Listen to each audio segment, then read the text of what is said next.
Hello guys, नमस्कार। बहुत बहुत स्वागत है आपका देश के नंबर 1 ऑनलाइन प्लेटफॉर्म अनअकैडमी पर। और मैं Unacademy state PCS UP exam और लेट्स गेट यूपी एग्जाम की तरफ से आपके साथ जुड़ गई हूँ, डॉक्टर एना सराफ।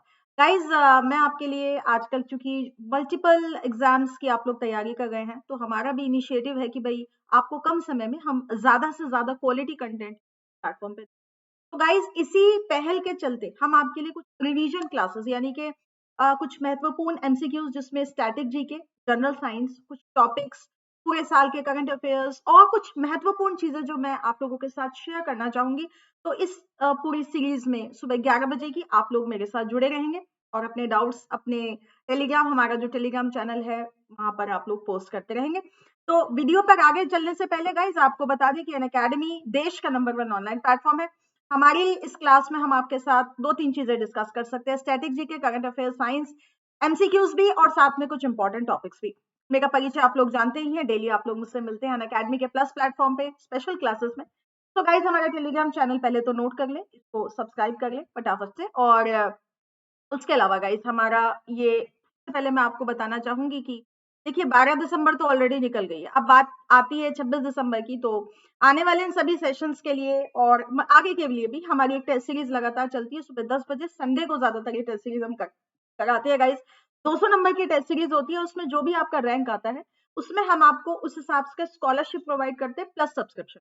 ठीक है, तो ये गाइस आप लोग इसको ज्वाइन कर सकते हैं, अपने रैंक के अनुसार आपको स्कॉलरशिप प्रोवाइड करी जाएगी अगर आप प्लस मेंबर नहीं है तो। उसके अलावा गाइस हमारे लिए, आपके लिए विजय भव नाम की हम एक मेंस की टेस्ट सीरीज लेकर आए हैं। सुबह 9:30 बजे से 12:30 बजे तक 3 घंटे का ये सीरीज रहेगा।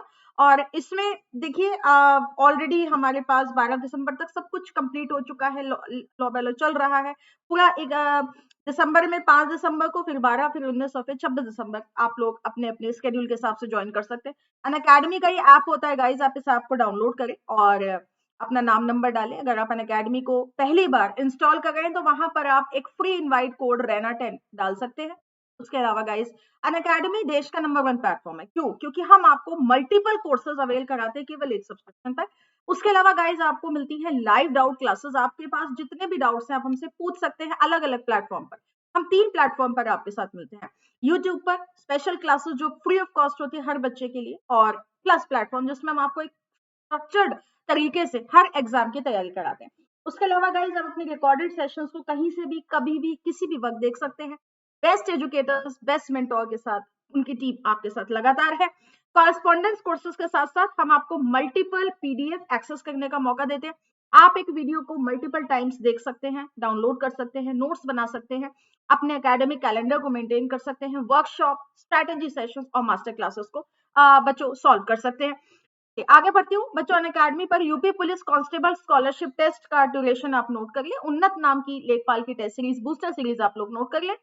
ठीक है, ये आपके आने वाले एग्जाम्स 2021 का प्रिपरेशन बूस्टर सीरीज है। उसके अलावा बच्चों वीर नाम का एक प्रॉपर यूपी पुलिस का बैच हमारे पास तैयार है, ये आप ज्वाइन कर सकते हैं। उद्यम बैच में गाइज मैं आपके लिए जो है साइंस एंड टेक्नोलॉजी का पूरा कोर्स लेकर आती हूँ दोपहर को 12:30 बजे से 2 बजे तक। आप अगर प्लस के मेंबर है तो आप ऐप पर जाकर मेरा नाम सर्च करके गायना और वहां पे जाकर मेरे कोर्स को एनरोल कर ले। तो बच्चों अमरनाथ सर का भी हिंदी का प्रॉपर एक आप लोगों के लिए हमने कोर्स शुरू करा है, इसको आप एनरोल कर सकते हैं। सारे बैच कोर्सेज की जानकारी आपके ऐप पर मिलती है गाइस। अनूप सर के द्वारा फाउंडेशन कोर्स फिजिकल ज्योग्राफी का और mains GS paper 2 polity answer writing हम लोग आपको करा रहे हैं अजय सर के साथ। उसके अलावा उन्नत नाम का लेखपाल का टेस्ट सीरीज है, 1 नवंबर से ऑलरेडी हम लोग ये शुरू कर चुके हैं, इसी में आगे बढ़ते चले जा रहे हैं। और प्रशांत शुक्ला सर के साथ आप निबंध और सामान्य हिंदी के साथ जुड़ सकते हैं। मेरा बैच गाइस आप देख सकते हैं सामने रहना। मैं जनरल साइंस आपको 12:30 से 2 लेकर आ रही हूँ। मेंस के लिए प्रॉपर ये बैच हमने स्टार्ट करा है गाइस, तो आप 12:30 बजे इस प्लस के क्लास को। नमस्कार बच्चों, जो बच्चे मेरे साथ लगातार जुड़ते जा रहे हैं सभी को प्रणाम, very very good morning, good morning, good afternoon, good evening जी, नमस्कार नमस्कार सभी को। और प्लीज बच्चों वीडियो को लाइक से जरूर करते गए। जो पहले बार आज सब्सक्राइबर आ रहे हैं हमारी क्लास में, प्लीज आप वीडियो को ज्यादा से ज्यादा लाइक शेयर करें। उसके अलावा गाइज मेंस ऑप्शनल के रेगुलेटरी टीचर्स आपके पास है, आप अपने मेंस की तैयारी के लिए हमारी इस टीम के साथ जुड़ सकते हैं। सारे बैचेस को आप केवल 1 सब्सक्रिप्शन पर टाइप कर सकते हैं। मेरा कोड RENA10 लगाएं। अनअकैडमी पे कहीं भी कोई सब्सक्रिप्शन लेना है आपको, आप मेरा कोड इस्तेमाल कर सकते हैं। विजय भव का ये बैच ऑलरेडी स्टार्ट हो चुका है और इसकी जानकारी मैं ऑलरेडी आपको दे चुकी हूँ। उसके अलावा गाइज हमारी सब्सक्रिप्शन कॉस्ट की बात करते हैं। सबसे पहले तो स्पेशल क्लासेस हमारी फ्री ऑफ कॉस्ट होती है, लेकिन अगर आपको इतने सारे बेनिफिट्स लेने हैं तो आपको हमारे से डेडिकेट होना पड़ेगा गाइस। 24 महीने का फीस केवल 510 रुपया है और ये 2 साल के लिए ईएमआई पर आपको प्रोवाइड हो जाता है। उसके अलावा 12 महीने का 700 रुपया पर मंथ के हिसाब से आप हमसे जुड़ सकते हैं। 10% डिस्काउंट आपको मिलता है। रेना 10 कोड आप यहाँ पर भी गाइस लगा सकते हैं। उसके अलावा सुपर कॉम्बो ऑफर है, हम आपको बिहार और यूपी की तैयारी के लिए कॉम्बो ऑफर प्रोवाइड कराते हैं। 1 साल की फीस केवल 10,620 रुपए, जिसको आप मंथली इंस्टॉलमेंट पे बांटेंगे गाइस, तो आपको 700-800 रुपया 10% डिस्काउंट के बाद ये पड़ेगा, यानी कि बहुत सस्ता कोर्स आपको ये पड़ेगा। यहाँ पर भी आप रेना 10 कोड इस्तेमाल करें और ज्यादा से ज्यादा बेनिफिट लें। और जो बच्चे जुड़ते जा रहे हैं वीडियो को प्लीज लाइक शेयर करेंगे। और सभी को प्रणाम, नमस्कार जी। बग्स बाउंटी में गाइस हम लोग आपको एक पूरा मौका देते हैं कि आप अगर हमारे अनअकैडमी के लर्नर हैं और आपको किसी भी एजुकेटर या कहीं पर भी आपको कुछ ऐसी चीज दिखाई दे रही है, इनएप्रोप्रिएट चीज, तो बिल्कुल भी इस लेवल पर नहीं आनी चाहिए, तो फौरन आप उसकी शिकायत हमसे करें।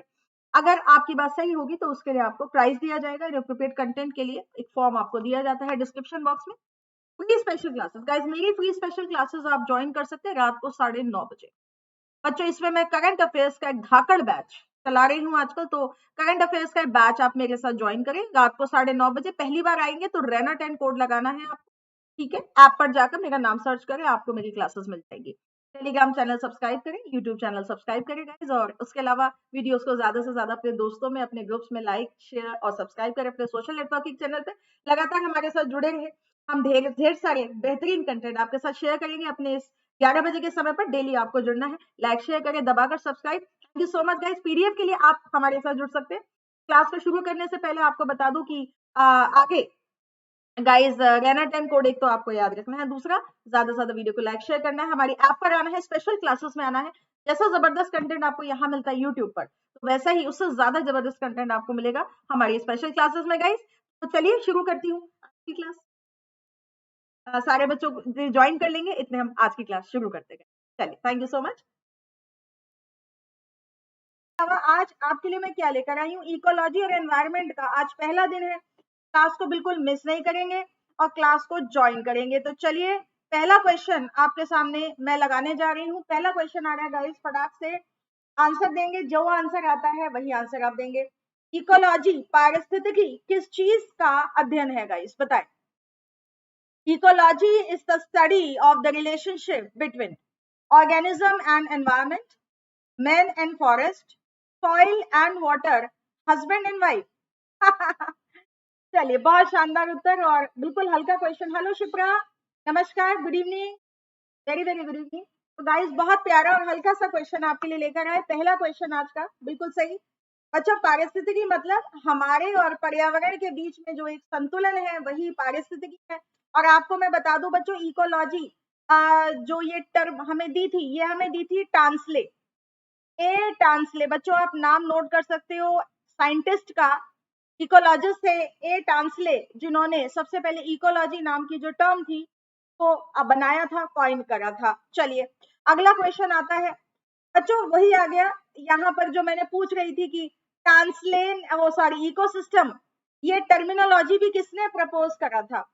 टी टेलर, ई हार्टिगन, स्टोडार्ड और Tansley. Hello Shivkant, very very good evening. बच्चों, इकोलॉजी का ये सेशन हमारा आज पहला सेशन है, तो प्लीज ज्वाइन करें, पूरा वीडियो देखें, मजेदार क्वेश्चंस हैं और अच्छा लगेंगे आपको। क्वेश्चंस में देखिए, इकोलॉजी के कम से कम 10 से 12 क्वेश्चन आ रहे हैं और इकोलॉजिक एनवायरनमेंट को सॉल्व करने के लिए आपके पास बायोलॉजी के कंसेप्ट जरूर क्लियर होने चाहिए। तो यहाँ पर साइंस और टेक का इस्तेमाल हम लोग इकोलॉजी एनवायरनमेंट में भी करते हैं। बिल्कुल सही उत्तर आ रहा है टांसले, वेरी गुड गाइस, बहुत अच्छा आंसर। टांसले ने ही इकोसिस्टम का टर्म भी दिया था हमको, इकोलॉजी का टर्म भी इन्होंने दिया था और इकोसिस्टम का टर्म भी उन्होंने ही दिया था। नोट कर ले, नोट कर ले बच्चों। चलिए, अगला क्वेश्चन है, आपको बताना है पारिस्थितिकी तंत्र यानी कि इकोसिस्टम के विषय में कौन सा स्टेटमेंट करेक्ट नहीं है। इकोसिस्टम के विषय में कौन सा स्टेटमेंट करेक्ट नहीं है बच्चों? ये सभी लिविंग ऑर्गेनिज्म और फिजिकल एनवायरनमेंट को रिप्रेजेंट कर रहा है। ये एक फंक्शनल यूनिट है, इसकी ये अपनी खुद की उत्पादकता देता है। ये एक बंद प्रणाली है। बच्चों, आपको बताना है गलत स्टेटमेंट कौन सा है। अच्छा, इकोलॉजी पढ़ाने वाला क्लास, थ्योरी वाला क्लास बोल रहे हो शिप्रा? चलिए कोशिश करते हैं अनअकैडमी से बात करने की कि हमें स्लॉट मिल जाए, क्योंकि स्लॉट का दिक्कत होता है। और इको एक्चुअली ये समय मेरा इकोनॉमिक्स का ये समय है, लेकिन इसी के अंदर मैं स्लॉट ना मिलने की वजह से मैं इसी के अंदर इकोलॉजी का क्लास लेकर आई आज। बहुत दिनों से पेंडिंग था, कल भी क्लास कराना था, कल नहीं हो पाया इंटरनेट की वजह से। तो मेरे पास क्या उत्तर आ रहा है? बिल्कुल बच्चों, ये बोल रहा है कौन सा गलत स्टेटमेंट है। बच्चों ये क्लोज्ड सिस्टम है, बिल्कुल सही, वेरी गुड गाइस। बच्चों हमेशा याद रखिए, क्लोज्ड का मतलब होता है बस मेरा तुझसे कोई मतलब नहीं और तेरा मुझसे कोई मतलब नहीं। लेकिन अगर आपको वही वाली बात है कि समाज में रहना है तो समाज के कायदे कानून से रहना पड़ेगा। तो अगर किसी पारिस्थितिकी तंत्र में आप रह रहे हैं तो बच्चों वो हमेशा ओपन सिस्टम होगा, ओपन सिस्टम होगा बच्चों, क्लोज्ड हो ही नहीं सकता है, बिल्कुल नहीं हो सकता है। तो ये बिल्कुल गलत स्टेटमेंट है और ये आपको याद रखना है। बहुत अच्छा स्टेटमेंट शिप्रा, कोशिश करती हूँ मैं फिर अगर इकोलॉजी वाला अगर कोर्स पढ़ना है तो फिर वो हम स्पेशल पढ़ लेंगे, यहाँ नहीं लेंगे, स्पेशल पढ़ लेंगे, क्योंकि यहाँ पर स्लॉट मिलना बहुत मुश्किल है। इसीलिए मैं सिर्फ क्वेश्चंस लेकर आई, थ्योरी नहीं लेकर आई।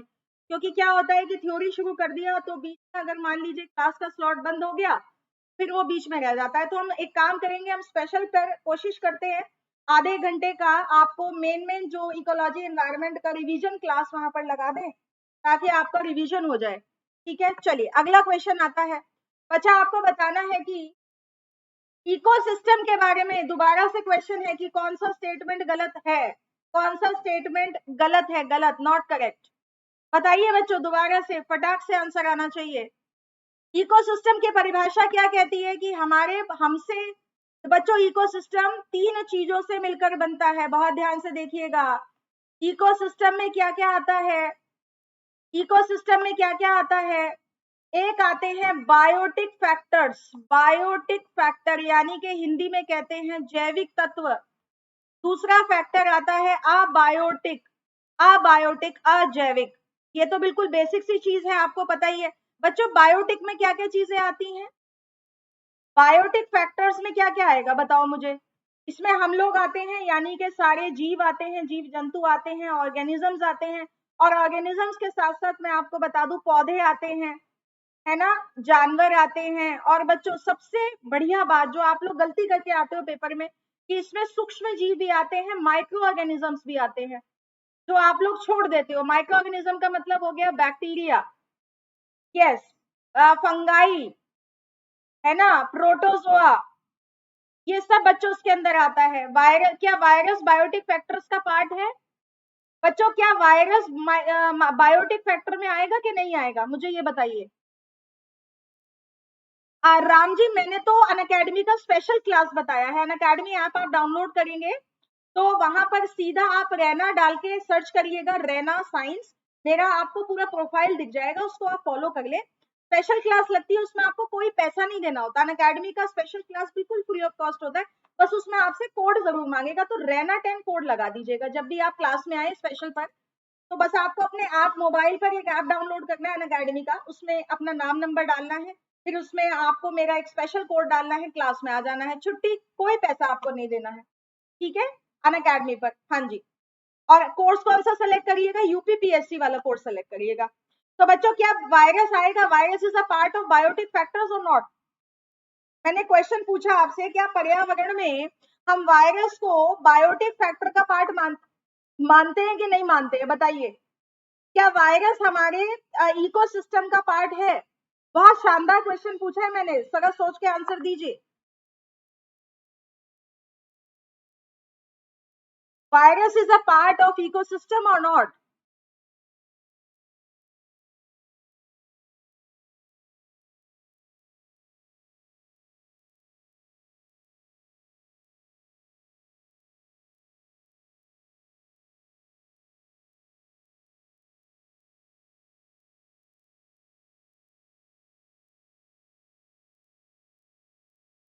चलिए, मेरे पास बहुत सारे बच्चों के जवाब आ रहे हैं कि मैम वायरस इकोलॉजी का पार्ट नहीं है।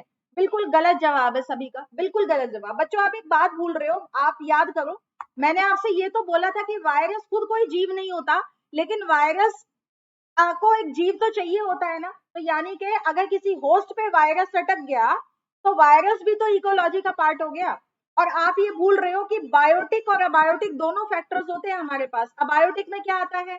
मिट्टी आती है ना, हवा आता है, टेम्परेचर आती है, ग्रेविटी आती है, पीएच आता है, क्लाइमेट आता है, हवा, पानी, ग्रेविटी, प्रेशर, ऑक्सीजन, ये सब कुछ अबायोटिक फैक्टर्स का पार्ट है। अब ऐसे में हम वायरस को कौन सी कैटेगरी में रखेंगे बच्चों? बायोटिक फैक्टर में रखेंगे। तो बिल्कुल नोट कर लीजिए, virus is a part of ecosystem. अगर ये कभी गलती से क्वेश्चन आ जाए या कोई स्टेटमेंट आपसे पूछ ले तो आप बिल्कुल गलत कर दोगे, तो इसलिए इसको नोट कर लें। बच्चों, वायरस के बिना पूरी दुनिया बहुत अलग होती। वायरस के बिना दुनिया का इकोलॉजी, हमारा इकोलॉजिकल तंत्र ही बिल्कुल अलग हो जाता है। इसको पढ़ाऊंगी मैं आपको। फिलहाल के लिए आप इस स्टेटमेंट को नोट कर लें कि virus is a part of ecosystem. Without virus बच्चों कुछ नहीं हो सकता। वायरल इकोलॉजी अलग एक टॉपिक आता है। अगर आप कभी मास्टर्स में एनवायरमेंट स्टडीज लेंगे, कभी आप दिल्ली यूनिवर्सिटी वगैरह में पढ़ेंगे, तो वहां पे वायरल इकोलॉजी नाम से एक अलग ही बिल्कुल स्ट्रीम चलता है, एनवायरमेंट के अंदर आता है। तो बिल्कुल yes, virus is a part, yes it is a part. ये कोई ऑर्गेनिज्म नहीं है, लेकिन फिर भी हम इसको इकोलॉजी का पार्ट मानकर चलेंगे, क्योंकि बच्चों हमारे बहुत सारे नेचर में ऐसी चीजें हैं जिनको डीकम्पोजिशन किया जाना जरूरी होता है, जिनको टूटना जरूरी होता है। वायरस के बिना वो नहीं टूट सकते। तो क्लियर हो गई बच्चों बात? क्लियर हो गई बच्चों बात? Ecological virus. गूगल पे देख के जवाब नहीं देना है, गूगल आपको इस बात का जवाब बिल्कुल नहीं दे पाएगा। ठीक है, समझ आ गई? गूगल पे अगर आप ढूंढोगे तो गूगल बोलेगा no, virus is not a part. लेकिन मैं आपको बता रही हूँ ये बायोटिक में ही आएगा। यस, ये बायोटिक में आएगा। आप ऐसे बोल सकते हो, यहाँ पर आप एक पॉइंट नोट कर सकते हो कि वायरस आर इकोलॉजिकल एजेंट। आप इनको इकोलॉजिकल एजेंट की तरह नोट कर सकते हैं बच्चों। ठीक है, इकोलॉजिकल एजेंट की तरह आप इनको नोट कर सकते हैं अपने पास। चलिए अगला चलती हूँ बच्चों, अगले क्वेश्चन पे चलती हूँ। यहीं से हमारे पास जो क्वेश्चन था, हमारे पास क्वेश्चन था कि मैंने आपसे पूछा था कि कौन सा इकोसिस्टम के बारे में कौन सा बात गलत है, कि क्लोज सिस्टम है। बिल्कुल सही, बाकी सब सही है। बायोटिक बायोटिक भी आता है, उत्पादकता भी होती है, प्राकृतिक संसाधन प्रणाली है, केवल क्लोज सिस्टम गलत आंसर हो जाएगा। बिल्कुल सही है। चलिए अगला क्वेश्चन आता है बच्चों, आपको बताना है इकोसिस्टम के 4 पार्ट कौन से हैं। Which of the following are the 4 components of ecosystem? बताइए। पानी, कार्बन, ऑक्सीजन, सल्फर, मिट्टी, तापमान, आर्द्रता, वर्षा, abiotic material, producer, composer, decomposer, consumer, herbivorous, carnivorous, bacteria, parasite. देखिए बड़ा कंफ्यूजिंग करने वाला क्वेश्चन है। हाँ सीम, बिल्कुल बिल्कुल, माइक्रो ऑर्गेनिज्म में। हाँ, यहाँ पर इकोलॉजी, जब आप इकोलॉजी पढ़ोगे तो वहां पे वायरस को आपको डालना पड़ेगा उसके अंदर, क्योंकि ये होस्ट के साथ अटैच हो गया। यहाँ पे हम वायरस को सेपरेट एंटिटी नहीं मान रहे, यहाँ पे हम वायरस को होस्ट के साथ को फैक्टर मान रहे हैं। तो इसीलिए जब हम इकोलॉजी को स्टडी करते हैं तो वायरस को हम ऑर्गेनिज्म के का ही पार्ट मानते हैं। ठीक है, तो यहाँ पे बिल्कुल कंफ्यूजन नहीं करना है आपने। और क्या आंसर आ रहा है मेरे पास बच्चों? इकोसिस्टम के 4 पार्ट कौन से हैं? वेरी गुड, वेरी नाइस, बहुत बढ़िया आंसर। सभी बच्चों का जवाब आ रहा है सी, यानी कि अबायोटिक मटेरियल। बच्चों देखिए, हवा, पानी, टेम्परेचर, रेनफॉल, ये सब अबायोटिक फैक्टर्स में आते हैं, अजैविक कारकों में आते हैं। तो अजैविक कारक सारे एक जगह आ गए। उसके अलावा खाना बनाने वाले, खाने वाले और सड़ाने वाले, तीनों चीज आ गई। तो इसका मतलब हो गया कि आपके इकोसिस्टम में 4 पार्ट हो गए। So the right answer is C, absolutely correct, बिल्कुल सही। चलिए अगला क्वेश्चन आता है बच्चों, इकोसिस्टम की परिभाषा आपसे पूछ रहा है। बताइए, 4 स्टेटमेंट्स हैं आपके सामने, इकोसिस्टम की परिभाषा आपसे पूछ रहा है। A community of organism interacting with one another, the part of the धरती का वो पार्ट जहां पे लिविंग ऑर्गेनिज्म रहते हैं, एक ऐसे कम्युनिटी ऑर्गेनिज्म की जो एनवायरमेंट के साथ डील करते हैं, या किसी भौगोलिक क्षेत्र के फ्लोरा और फौना यानी कि वनस्पति और जीव। बताइए इकोसिस्टम की बेस्ट डेफिनेशन क्या बनेगी यहाँ पर बच्चों? इकोलॉजी की बेस्ट डेफिनेशन क्या बनेगी?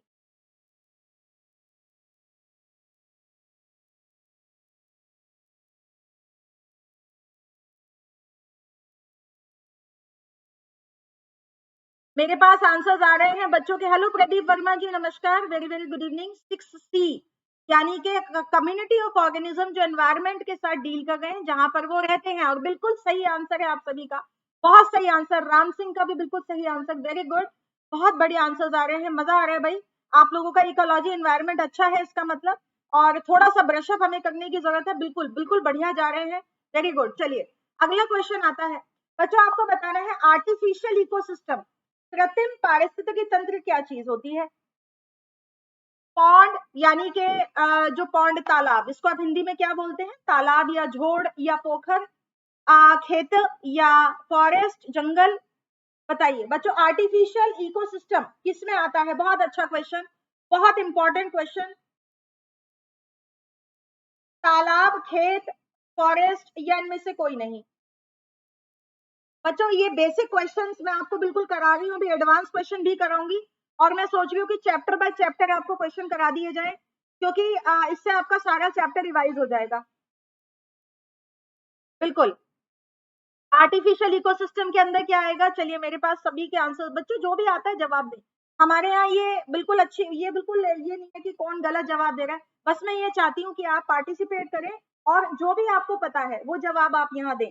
इससे आपका स्वयं का एनालिसिस होगा कि आपको कितना आता है। चलिए, और बच्चों बिल्कुल सही आंसर है, आर्टिफिशियल इकोसिस्टम में खेत आता है, बिल्कुल सही, वेरी गुड, बहुत बड़े आंसर्स आपके। बच्चों खेत जो होते हैं वो आर्टिफिशियल इकोसिस्टम का पार्ट है, कहीं पर भी आप मिट्टी को खोद कर और वहां पे चीजों को उगा सकते हैं, तो that is a part of artificial ecosystem. खेत स्वयं कभी खुद नहीं उगते हैं। और बच्चों और के एग्जांपल्स हो सकते हैं आर्टिफिशियल इकोसिस्टम के। बच्चों आपके घर में एक्वेरियम्स हैं, आप अपने घर में मछली पालते हो, कुछ भी करते हो, वहां पर आप एक्वेरियम को सेट कर देते हो, है ना? तो aquarium is also artificial ecosystem. उसके अलावा बच्चों आपने ग्रीन हाउस बना लिया, आपने शीशे का एक घर बनाया और उसके अंदर आपने फसल उगा दी, तो उस ग्रीन हाउस को भी किसका पार्ट हो गया? आर्टिफिशियल इकोसिस्टम का पार्ट हो गया। तो ये सारे एग्जाम्पल्स हैं, बिल्कुल सही, ये सारे एग्जाम्पल्स हैं जो आप आर्टिफिशियल इकोसिस्टम यानी कि कृत्रिम पारिस्थितिकी तंत्र के अंदर बच्चों दे सकते हैं। बहुत अच्छा क्वेश्चन और बहुत अच्छे आंसर्स आप लोगों के। उसी बात पर जिन बच्चों ने क्योंकि अभी तक लाइक नहीं करा है, लाइक करेंगे। चलिए अगला क्वेश्चन आता है बच्चों, फिर आगे वही क्वेश्चन आ रहा है, आर्टिफिशियल इकोसिस्टम के एग्जाम्पल बताइए, दोबारा बताइए, अलग एग्जाम्पल्स है। चावल का खेत, जंगल, घास का स्थान या झील। बच्चों ये क्वेश्चन थोड़ा सा एम्बिगुअस हो सकता है, क्योंकि यहाँ पे मेजर एक ही आंसर बन रहा है, लेकिन अगर थोड़ा सा मैं डीपली जाऊंगी तो दो आंसर्स मुझे दिखाई दे रहे हैं यहाँ पर। अपनी नॉलेज के आधार पर मुझे यहाँ पर दो आंसर्स दिखाई दे रहे हैं, लेकिन बिल्कुल बेसिक क्वेश्चन है, तो यूपीपीएससी अगर में क्वेश्चन आ जाता है मान लीजिए, तो वो बिल्कुल बेसिक क्वेश्चन को ही आंसर मानेगा।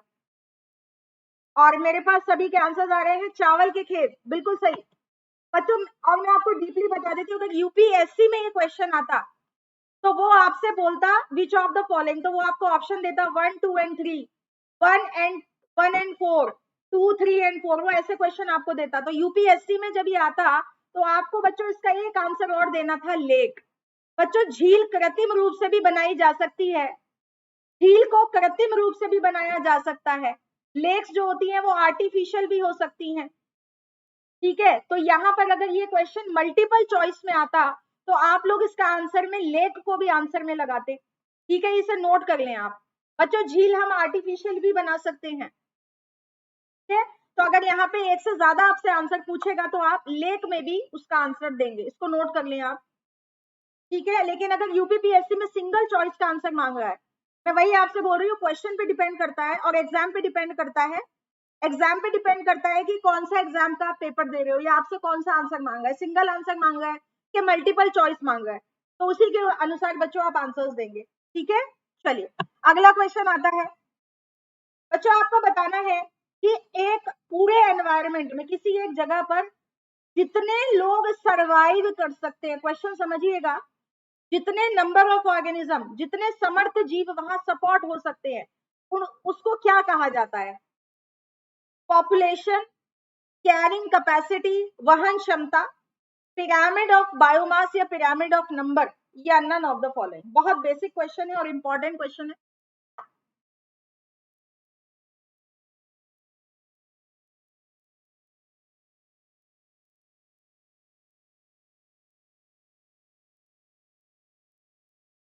क्या आंसर आ रहा है बच्चों आपका? क्वेश्चन नंबर 9,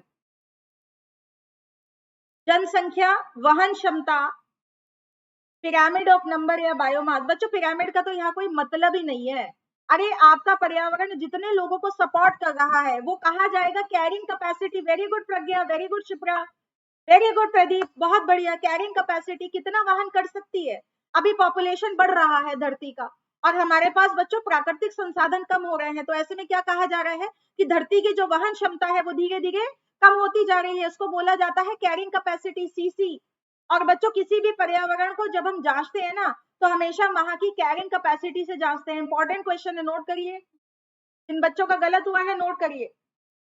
जहां पर एनवायरमेंट और प्राकृतिक संसाधनों की बात आ गई, तो वहां पे समझ जाइए कैरिंग कैपेसिटी की बात आ गई। ठीक है, वहन क्षमता। चलिए अगला क्वेश्चन आता है बच्चों, आपको बताना है। नेक्स्ट क्वेश्चन, क्वेश्चन है कि which of the following describes not only the physical space occupied by an organism but also the functional role। मतलब कोई जीव कहीं पे रह रहा है और उसका रोल क्या है कम्युनिटी में। इस पूरे स्टेटमेंट को एक शब्द में कैसे आप डिस्क्राइब करेंगे? इकोटोन, इकोलॉजिकल निश, हैबिटेट, या घर की सीमा, होम रेंज। बहुत अच्छा क्वेश्चन।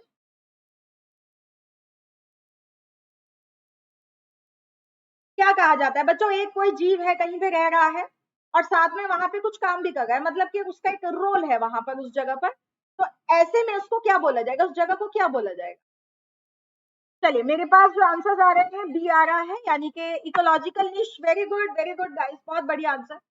निश कहा जाता है बच्चों एक पर्टिकुलर जगह, एक पर्टिकुलर जगह है ना, जहां पर वो पर्टिकुलर प्रजाति सरवाइव करेगी, या पर्टिकुलर पेड़ पौधा या जीवाणु या विषाणु या कोई भी किसी भी तरह का जो है वहां पर लाइफ सरवाइव करेगी, तो उस जगह को हम बोलते हैं निश।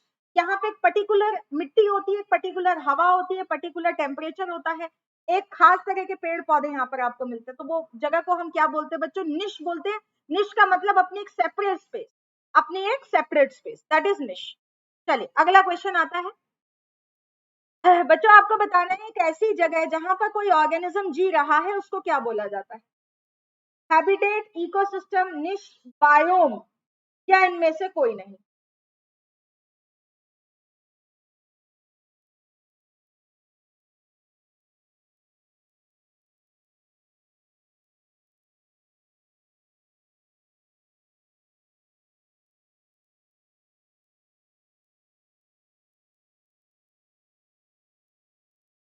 बताइए बच्चों, क्या आंसर्स आ रहे हैं क्वेश्चन नंबर 11?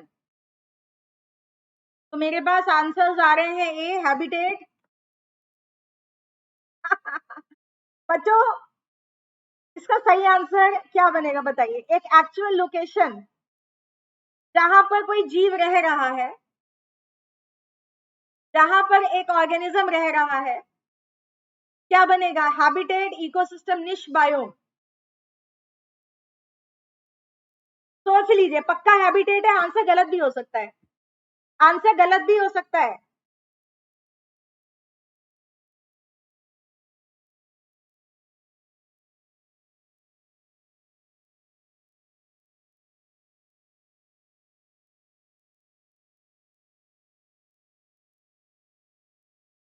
पक्का हैबिटेट है? ठीक है, बिल्कुल सही आंसर है बच्चों। एक कोई भी ऐसी जगह है जहां पे कोई जीव रह रहा है, उसको हम हैबिटेट ही बोलेंगे। बिल्कुल सही आंसर है, बिल्कुल सही आंसर है habitat, absolutely right. Habitat is the actual जगह जहां पर कोई जीव रहेगा, बिल्कुल सही, नो कंफ्यूजन। चलिए अगला क्वेश्चन आता है बच्चों, आपको बताना है कौन सा ऐसा इकोसिस्टम है धरती पर सबसे ज्यादा जगह लेकर जाता है? डेजर्ट, ग्रासलैंड, माउंटेन, या समुद्री?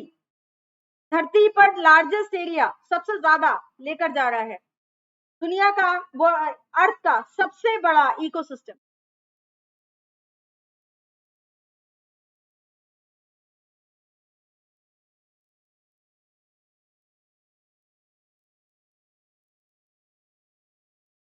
Marine ecosystem. चलिए मेरे पास प्रज्ञा और शिप्रा का जवाब आ गया है, बहुत तेजी के साथ। बच्चों सभी जवाब दिया करो, मुझे सभी के आंसर्स की प्रतीक्षा रहती है। जो आपको आता है बिल्कुल जवाब दिया करें, ये मत सोचे गलत हो जाएगा, कोई बात नहीं, मेरी और आपकी बात है ना?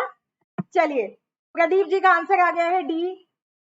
और असीम आप बताओ, क्या लगता है दुनिया का सबसे बड़ा इकोसिस्टम? यस एब्सोल्युटली राइट, समुद्री। बच्चों दुनिया में आपको पता है सबसे ज्यादा पानी है, सबसे ज्यादा पानी है, और वो भी समुद्र का पानी है। हेलो पूनम, नमस्कार। बच्चों समुद्र का पानी है, और यही पानी सबसे बड़ा है, मतलब समुद्र की दुनिया इतनी बड़ी है कि आज तक उसके बारे में हमें बिल्कुल नहीं पता, हम केवल 10% जानते हैं। So that definitely the right answer is समुद्री पारिस्थितिकी तंत्र। चलिए बहुत बढ़िया, वेरी नाइस, वेरी गुड। अगला फिर वही क्वेश्चन आ रहा है, largest ecosystem of the world, ocean, grassland, forest and mountain. बताइए विश्व का सबसे बड़ा इकोसिस्टम। फिर वही क्वेश्चन आ गया आपके सामने, बस लैंग्वेज बदल गई और ऑप्शंस बदल गए। वेरी गुड, वेरी गुड, तुरंत आंसर आना चाहिए, ओशियंस, बिल्कुल सही answer, very good, very nice, बिल्कुल सही। चलिए बच्चों, आपको बताना है इकोलॉजिकल बैलेंस को कौन हेल्प नहीं करता मेंटेन करने में। जंगल काटना, वन लगाना, वर्षा के जल का प्रबंधन करना, या बायोस्फीयर रिजर्व। नमस्ते पूनम, आज आप पहली बार आ रहे हो हमारी क्लास में, अच्छा लगा, नए बच्चे आ रहे हैं हमारी क्लास में आज। बच्चों इकोलॉजिकल बैलेंस कौन मेंटेन नहीं करता है? ऑब्वियसली पेड़ों के काटने से कैसा बैलेंस हो गया यार, उल्टा बैलेंस बिगड़ जाएगा, बिल्कुल सोचने वाली बात है, बिल्कुल सही, एब्सोल्युटली राइट, बहुत बहुत हलवा क्वेश्चन और बिल्कुल आसान क्वेश्चन, यस बिल्कुल सही। चलिए अगला क्वेश्चन आता है बच्चों, इंडिया के अंदर सबसे बड़ा इकोलॉजिकल इम्बैलेंस का कारण क्या है? भारत के अंदर बच्चों वनों की कटाई, मरुस्थलीकरण, बाढ़ और किसान, या वर्षा के पैटर्न में जो चेंजेस होते हैं। इंडिया की बात कर रहे हैं हम, इंडिया में इकोलॉजिकल बैलेंस का सबसे बड़ा कारण क्या है?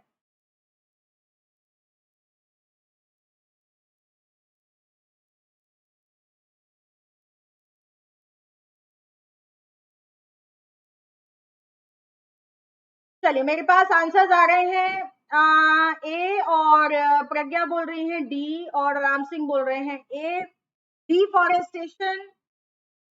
और चलिए बच्चों सभी का आंसर हो गया गलत। बच्चों इंडिया में बहुत तेजी से मरुस्थलीकरण हो रहा है, ये बात आप ध्यान रखना। इंडिया में आपको पता है जब थर्ड पंचवर्षीय योजना यानी कि थर्ड 5 ईयर प्लानिंग हुआ था, तो इंडिया में डीपैप करके एक प्रोग्राम शुरू हुआ था, डेजर्ट प्रिवेंशन प्रोग्राम। जब तीसरी पंचवर्षीय योजना आई थी तो भारत में डीपैप प्रोग्राम शुरू किया गया था, जिसमें मरुस्थलीकरण पे रोक लगाने की बात हुई थी। तीसरी पंचवर्षीय योजना की बात कर रही हूँ, जब भारत पाक का युद्ध हुआ था उसके बाद की बात कर रही हूँ। तो बच्चों डेजर्टिफिकेशन आज से नहीं, पिछले 30-40 सालों से बहुत बड़ी प्रॉब्लम है भारत के लिए। भारत के जंगल कट रहे हैं, और जंगल कट रहे हैं चलो कोई बात नहीं, कटने के बाद बच्चों पानी का कटान हो रहा है, और जो टॉप लेयर है मिट्टी की वो सारी पानी में बह जा रही है। अब उसका कारण बाढ़ भी हो सकता है, उसका कारण वर्षों का कटान भी हो सकता है बच्चों, उसका कारण ओवर ग्रेजिंग भी हो सकती है, मतलब बहुत ज्यादा पशुओं को चराना। तो ये भी एक बहुत बड़ा कारण हो सकता है। अगर आप थोड़ा सा इसको डीपली एनालाइज करोगे ना, तो यहाँ पे इकोलॉजिकल बैलेंस के बहुत सारे कारण, हाँ घटना चक्र में ए दिया हुआ है, लेकिन हम बिल्कुल इसको एनालाइज करके चलेंगे। वो घटना चक्र के सारे आंसर सही नहीं होते हैं राम जी, तो थोड़े से उसमें वो भी इनफैक्ट गड़बड़ करके चलता है। डेजर्टिफिकेशन सबसे बड़ा इंडिया का जो कारण है ना इस समय, डेजर्टिफिकेशन है इकोलॉजिकल इम्बैलेंस का। क्योंकि देखिए डेजर्टिफिकेशन होने के बहुत सारे कारण है, पेड़ों का कटना, बाढ़ आना, है ना, बारिश नहीं होना। तो यहाँ पर हम डिफॉरेस्टेशन को अकेला नहीं कह सकते, इसलिए मैं थोड़ा सा डीपली एनालाइज करके आपको ये आंसर बता रही हूँ। अगर पेपर में क्वेश्चन आता है तो आपको डेजर्टिफिकेशन ही आंसर देना है, ठीक है। और डेजर्टिफिकेशन के कारण भी मैंने आपको बता दिए, बाढ़ भी है, डिफॉरेस्टेशन भी है, ओवर ग्रेजिंग भी है, मतलब कि बारिश का समय पे न आना, या टॉप लेयर का उठ जाना, समझ आ रही बात। तो ग्लोबल वार्मिंग भी एक कारण बन चुका है इस समय इकोलॉजिकल इम्बैलेंस का, यानी कि जलवायु परिवर्तन एक बहुत बड़ा कारण हो चुका है। तो बिल्कुल डीपली एनालाइज करके आपको आंसर देना है, रटे रटाए आंसर आपको नहीं देने हैं। चलिए अगला क्वेश्चन आता है बच्चों, आपको बताना है इनमें से कौन सा ऐसा कार्य है जो इकोलॉजिकल बैलेंस को डिस्टर्ब करता है। लकड़ी काटने का काम लंबरिंग, सामाजिक वानिकी, सोशल फॉरेस्ट्री, वन महोत्सव, या वनीकरण। इकोलॉजिकल बैलेंस को डिस्टर्ब करने का काम कौन करेगा? बच्चों ऐसा पेपर में भी हो सकता है कि लंबरिंग की जगह वन लकड़ी काटने का काम ना आए, वहां पे हिंदी में भी लंबरिंग लिखकर आए। तो आपको याद होना चाहिए कि लंबरिंग का मतलब होता है पेड़ों को काटना। आपको ये टर्मिनोलॉजी याद करनी पड़ेगी कि लंबरिंग का मतलब होता है, पेपर में हो सकता है हिंदी वाली तरफ लंबरिंग ही लिख कर आ जाए, मेरी बात ध्यान से सुनते रहिएगा। तो बिल्कुल आंसर तो सही है आपका लंबरिंग, लेकिन अगर यहाँ हिंदी में लकड़ी काटना ना लिखा हो तो 100% आपका क्वेश्चन गलत हो जाएगा।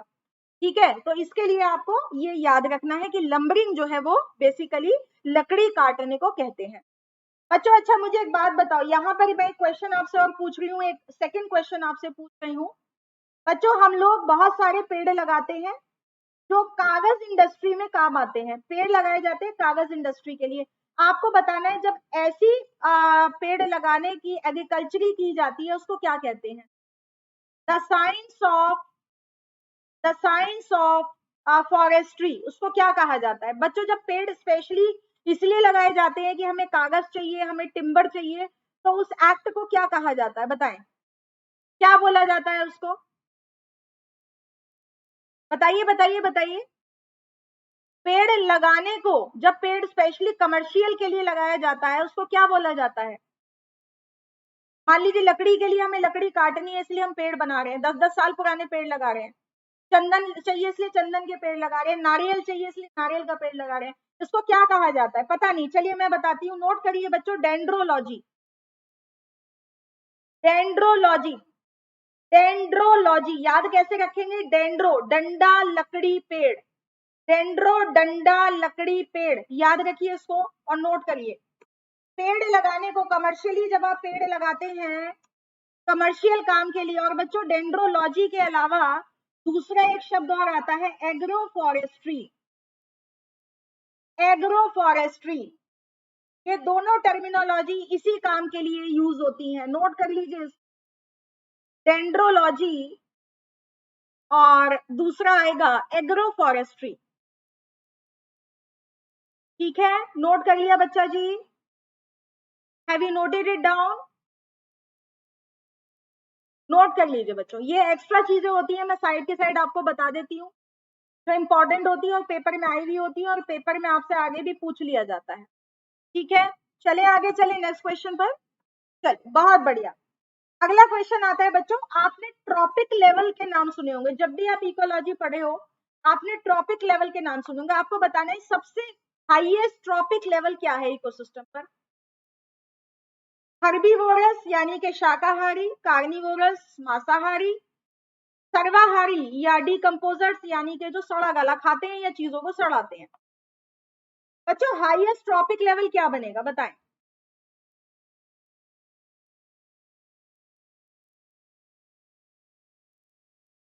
चलिए असीम और प्रज्ञा और राम और चिप्रा, जवाब आ रहा है हमारे पास सी। बच्चों हाईएस्ट ट्रॉपिक लेवल हम लोग सर्वाहारी को दे रहे हैं, बिल्कुल सही जवाब है आपका। यस, सर्वाहारी जो सब कुछ खा लेते हैं, जैसे हम लोग आते हैं, हम लोग सर्वाहारी में आते हैं बच्चों।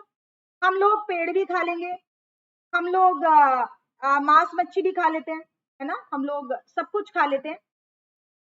तो बेसिकली हम लोग ओमनीवोरस जो कैटेगरी है, ओमनीवोरस में डॉग भी आ जाता है, ओमनीवोरस में भालू भी आ जाता है, बियर भी आ जाता है ना, और हम तो आते ही हैं, ह्यूमन सबसे बड़ी प्रजाति है इस समय आफ्टर एनिमल्स। तो हम लोग सब कुछ खा जाते हैं, तो हाईएस्ट ट्रॉपिक लेवल किसका बनेगा? Yes, absolutely right.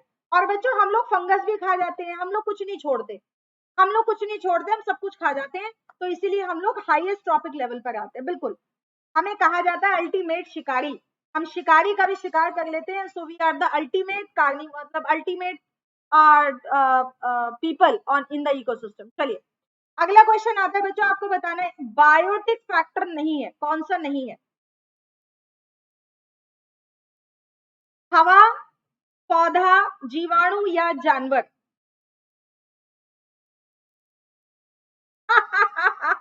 सही बात है प्रज्ञा, हम बहुत कुछ खाते हैं, चमगादड़ खा लेते हैं, सांप के अंडे खा लेते हैं, सांप की आंख नाक बंदर का खोपड़ा सब खा लेते हैं, और उसके बाद कोरोना फैला देते हैं। बिल्कुल सही आंसर।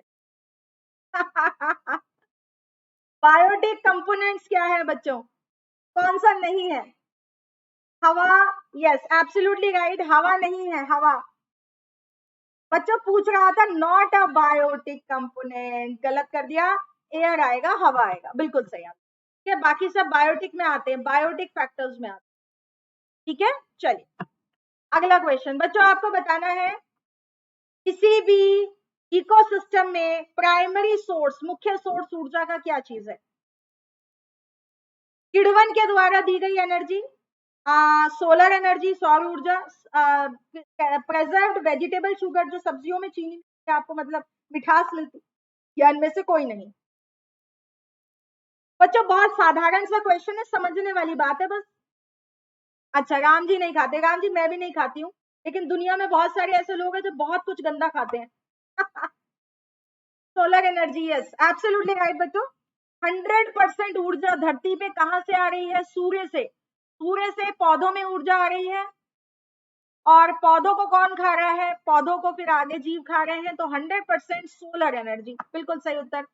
चलिए बच्चों, हमारे पारिस्थितिकी तंत्र में ड्राइविंग फोर्स, प्रेरक शक्ति कौन सी है? बहुत अच्छा क्वेश्चन। कार्बोहाइड्रेट, बायोमास, कार्बन और सोलर एनर्जी। ड्राइविंग फोर्स जो सबको प्रेरणा देती है, आगे बढ़ो भाई, जीवन को आगे बढ़ाओ, कौन सी ऐसी शक्ति है, कौन सी ऐसी ऊर्जा है? गुड इवनिंग प्रियांशु, नमस्कार, वेरी वेरी गुड इवनिंग। और भैया जो अभी अभी हमारी वीडियो पर आए, प्लीज लाइक शेयर कर ले, हम देखो भिखारी हैं आपके, लाइक शेयर के मांगते रहते हैं, है ना? चलिए बच्चों, इकोसिस्टम का ड्राइविंग फोर्स क्या है? Very good, solar energy. अगर सूर्य नहीं तो कुछ नहीं, सूर्य है तो सब कुछ, अल्टीमेट ऊर्जा on the earth. Very good. चलिए अब आ जाओ भैया, अब तक एक शानदार सा क्वेश्चन आया आपके सामने। बच्चों आपको ही बताना है, हमारे इकोसिस्टम में जितनी भी खाद्य श्रृंखलाएं चल रही हैं, अब आपको बताना है इनमें से डीकंपोजर वाले कौन कौन से, बताइए। Virus, fungi and bacteria. Decomposers में कौन आएगा?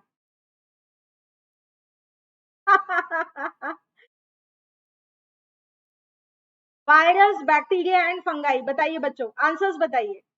ऐसे क्वेश्चन आपको यूपीपीसीएस में आसानी से मिल जाएंगे, बहुत आसानी से।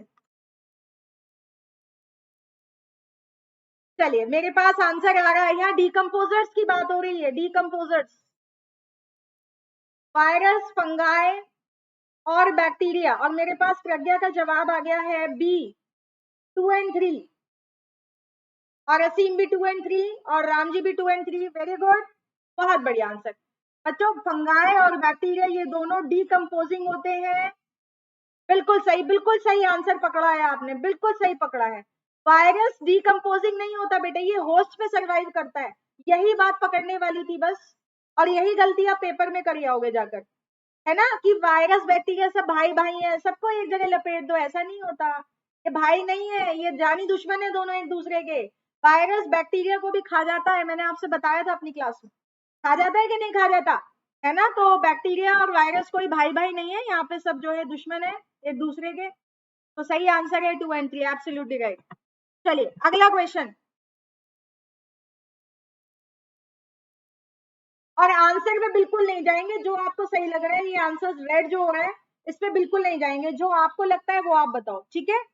चलो आपको ही बताना है बच्चों, हमारे इकोसिस्टम में प्राथमिक कंज्यूमर, उपभोक्ता कौन से हैं, प्राइमरी कंज्यूमर्स कौन से हैं, बताइए। आंसर पे मत जाइएगा, आप अपने आंसर्स दीजिए मुझे। क्वेश्चन नंबर 22 बच्चों, चैटी, हिरन, लोमड़ी और बाघ प्राइमरी कंज्यूमर्स पूछ रहे हैं, प्राइमरी कंज्यूमर, प्राथमिक उपभोक्ता। बहुत ध्यान से जवाब दीजिएगा, गलत भी हो सकता है ये सामने वाला आंसर।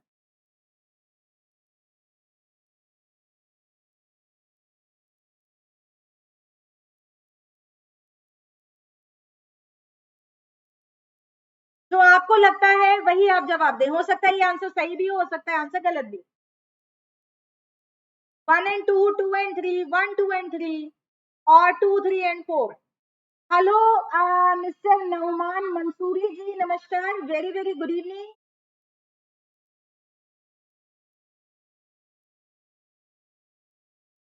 चलिए बिल्कुल सही आंसर है, यस एब्सोल्युटली राइट, 1 एंड 2 ही सही आंसर है बच्चों। चींटी और हिरन ये दोनों ही, हाँ बिल्कुल सही है। हिरन भी देखिए पेड़ पौधे खाता है, तो प्राइमरी कंज्यूमर हो गया, और चींटी बच्चों कुछ भी खा लेती है, चींटी किसी फल को भी खा सकती है, चींटी किसी सब्जी को भी खा सकती है, चींटी किसी को भी खा सकती है, तो चींटी भी यहाँ पे प्राइमरी कंज्यूमर में आती है। So the right answer is 1 and 2.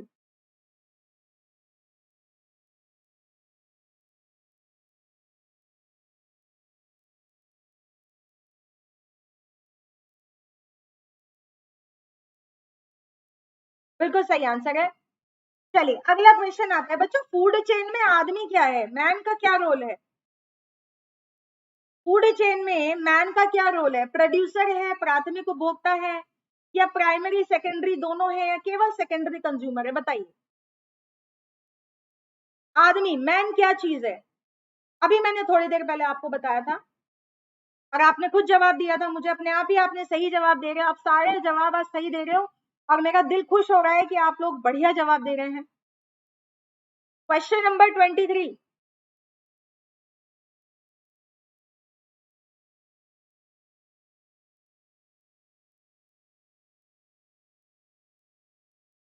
चलिए, तो बिल्कुल आंसर्स मेरे पास सी आ रहे हैं और आंसर है, अभी मैंने आपसे बोला था, केवल केवल केवल किसी ने सही जवाब नहीं दिया। बिल्कुल शिप्रा ने सही जवाब दिया है, केवल शिप्रा ने सही जवाब दिया। Very good Shipra. बच्चा, अभी मैंने आपसे बोला था आदमी सब कुछ खा सकता है, आदमी प्राइमरी भी है, वो सीधे पेड़ पौधे खाकर भी जीवित रह सकता है और वो मांस मच्छी खाकर भी जीवित रह सकता है। तो प्राइमरी सेकेंडरी दोनों में आता है बच्चा जी, वो प्राइमरी सेकेंडरी दोनों में आता है। तो इसीलिए यहाँ पर आंसर है ये, और आदमी ओमनीवोर है, सर्वाहारी है। बच्चों सर्वाहारी दोनों में आते हैं, प्राइमरी कंज्यूमर भी होते हैं और सेकेंडरी कंज्यूमर भी होते हैं। हम लोगों को अगर मांस मच्छी ना मिले तो हम क्या, हम दाल चावल खा के जीवित नहीं रह सकते? रह सकते हैं ना। और दाल चावल ना मिले तो हम लोग और चीजें खाकर भी जीवित रह सकते हैं। तो इसीलिए हम लोग सब कुछ में आते हैं। The right answer is primary as well as secondary consumer. चलिए बहुत बढ़िया, अगला क्वेश्चन आता है बच्चों 10% लॉ। ये आपने इकोलॉजी का बड़ा मशहूर लॉ है, आपने जरूर सुना होगा इसके बारे में। 10% लॉ, ये क्या चीज है बताएं बच्चों? 10% लॉ किस बारे में है ये बताएं?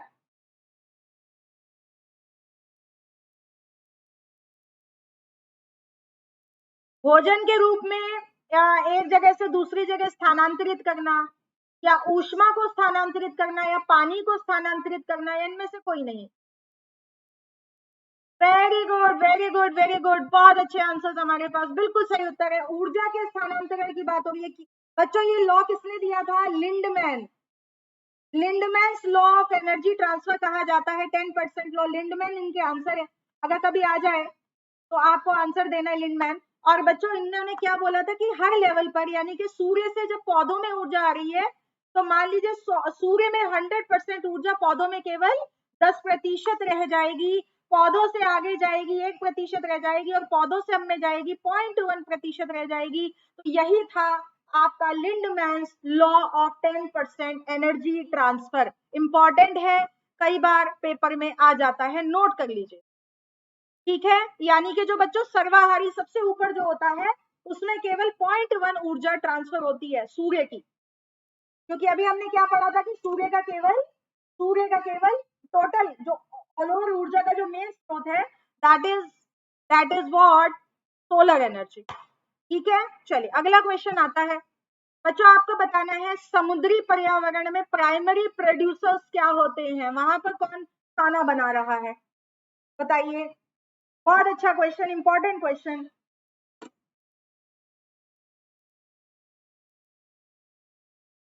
एआरओ आरओ वाली कौन सी, कौन से सब्जेक्ट की प्रियांशु?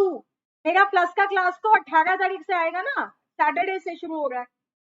हाँ जी बच्चों, प्राइमरी प्रोड्यूसर्स क्या बन रहे हैं?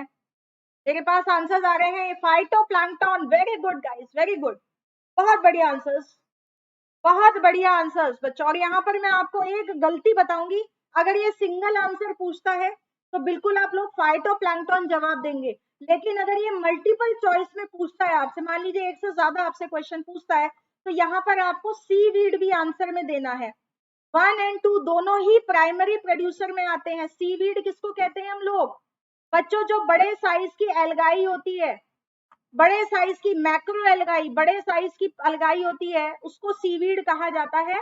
तो अगर आपसे हाँ और 3 भी आ जाता है, मैराइन, एंजियोस्पर्म, ये तीनों प्राइमरी प्रोड्यूसर में आते हैं। अगर यहाँ पे मल्टीपल चॉइस क्वेश्चन होता, अगर यहाँ पर मल्टीपल चॉइस में आता, आपसे पूछता 1, 2 एंड 3 या 1 एंड 2 या 2 एंड 3 या नन ऑफ द फॉलोइंग, या आपसे पूछता, तो बच्चों आपको आंसर देना था 1, 2, 3।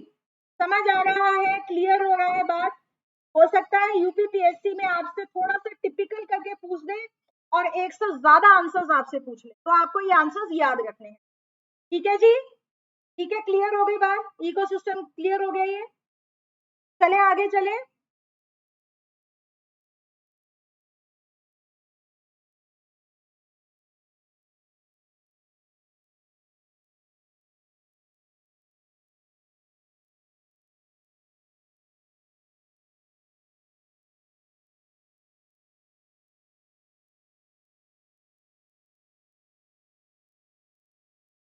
बच्चों नोट कर लिया आप लोगों ने? नोट कर लिया है? चले आगे। चलिए, वेरी गुड। अगला क्वेश्चन आता है। बच्चों आपको बताना है हमारे इकोसिस्टम में जितने भी बायोटिक कंपोनेंट्स हैं, प्रोड्यूसर क्या है इसमें? प्रोड्यूसर क्या है? प्रोड्यूसर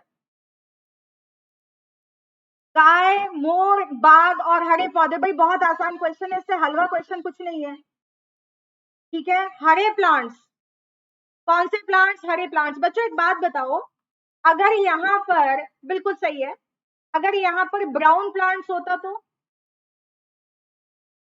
अगर यहाँ पे सीवीड्स होता तो, अगर यहाँ पे एक्वेटिक फर्न होता तो, एक्वेटिक फर्न, अगर यहाँ पे ब्रायोफाइटा होता तो, यहाँ पे 4 चीजें भी हो सकती थी। बहुत ध्यान से देख लो, आंसर को मैं एक्सप्लेन कर रही हूँ यूपीपीएससी पॉइंट ऑफ व्यू से। ये तो बहुत हल्का क्वेश्चन है, हलवा क्वेश्चन है। अगर यहाँ पे ब्राउन प्लांट होता, सीवीड होता, एक्वेटिक फर्न होता, ब्रायोफाइटा होता, बच्चों ये चारों ही प्रोड्यूसर्स होते हैं समुद्र में, चारों ही समुद्र में प्रोड्यूसर्स होते हैं। भूरे पौधे, सीवीड, एक्वेटिक फर्न, ब्रायोफाइटा, ठीक है, ये सब कुछ आएगा, सारे ही आ जाते, ये टोटल आ जाते, टोटल।